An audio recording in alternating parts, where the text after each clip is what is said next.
बोल रहे राधा कृष्ण भगवान की, बोल रहे आशीर्वाद बाबा की। कहीं ना कहीं मास्टर क्या कह दे हो? तो जरूर के खड़े साहब मेरे पास नहीं आने वाले। तो जरूर के खड़े साहब मेरे पास नहीं आने वाले। और वहीं से मुस्कुरा दो राजा जी, इस नचनिया की दिल चुरा। आज यहाँ जब मैं तुझा काका आज दिन भर गली बिकट फूट के है जो। हाँ अरे रतरेगे मफुत की उड़त है और बोली है रसगुल्ला। अरे रतरेगे मफुत की उड़त है और बोली है रसगुल्ला। अरे हिरनी जैसी आँखी और मोरे लगर तभी तो बेटा अजितार के त्योहार में सामने नहीं आ सकते। अजितार के त्योहार में सामने नहीं आ सकते। अरे जवाहरलाल की पढ़ी मास्टर एक बार लाइन नहीं मार सकते। कहना चाहिए तो जी चादर की दरिया बाग में कोई इस पानी को रोक ले। तो जी चादर की दरिया बाग में कोई इस पानी को रोक ले। और किसी ने बाजार मास्टर किताबों की जवानी को। अरे आगे जाओ। ग्राम मुंगेली के रहने वाले गाँव शहर मुंगेली वो ग्राम मुंगेली नो है। एक चीज गाँव होते हाथ अशोक आदिल उनके हमें 10 हजार प्रदेश से ज्यादा करती हैं। संतोष बंजारे भैया की ओर से अरे 20 की तो फदे से ज्यादा करती है। क्या खाए जितेंद्र वर्मा वर्मा के उससे अरे 20 की तो फदे से ज्यादा करती है। और आप खाए सोहर साहू की ओर से जाओ, हमें 50 रुपए की तो फली माशा से ज्यादा करती है।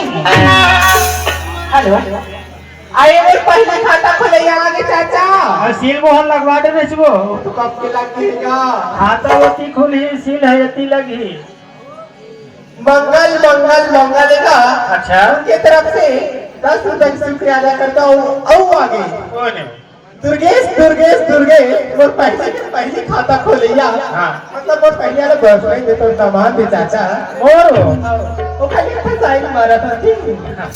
अरे मोर नहीं होए तका हो गए मोरजान अरे मोर नहीं होए तका हो गए मोरजान मोर लड़का वाला पैसा देवा के तोला पापा बोलो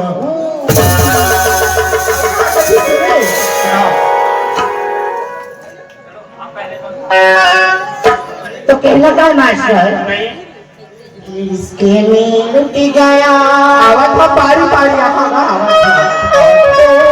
जाना हो मैं कि पिता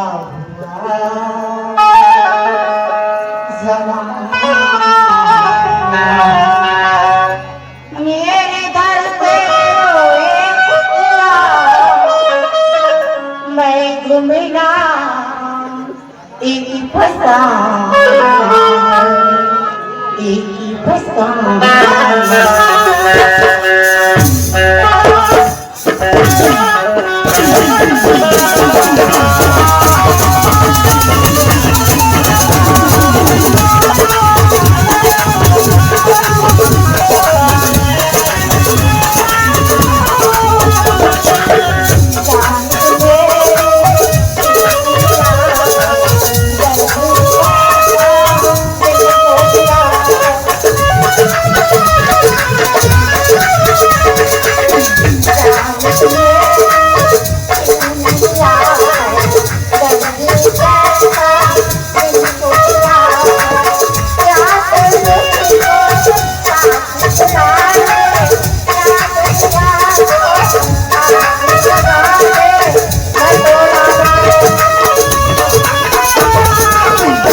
हेलो आए आगे चाचा कौन हो ऋतिक इसकी तरह के रहने वाला अब बुधारी उनके तरफ से 10 रुपए की शुक्रिया अदा करते हो। कहा कहती सुनिएगा काय कहदरी से बेवफा तेरा मासूम चेहरा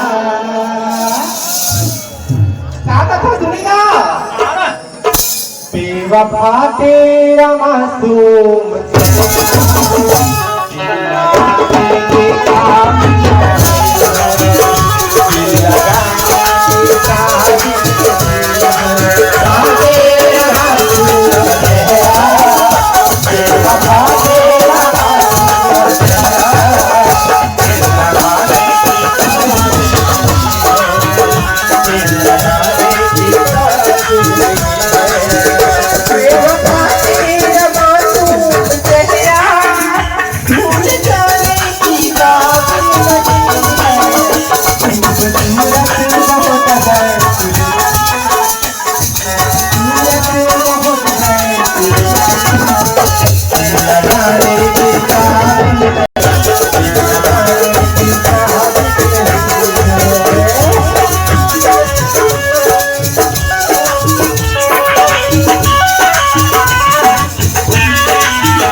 सरजू बर्मा ने कहा, सरजू बर्मा के उठे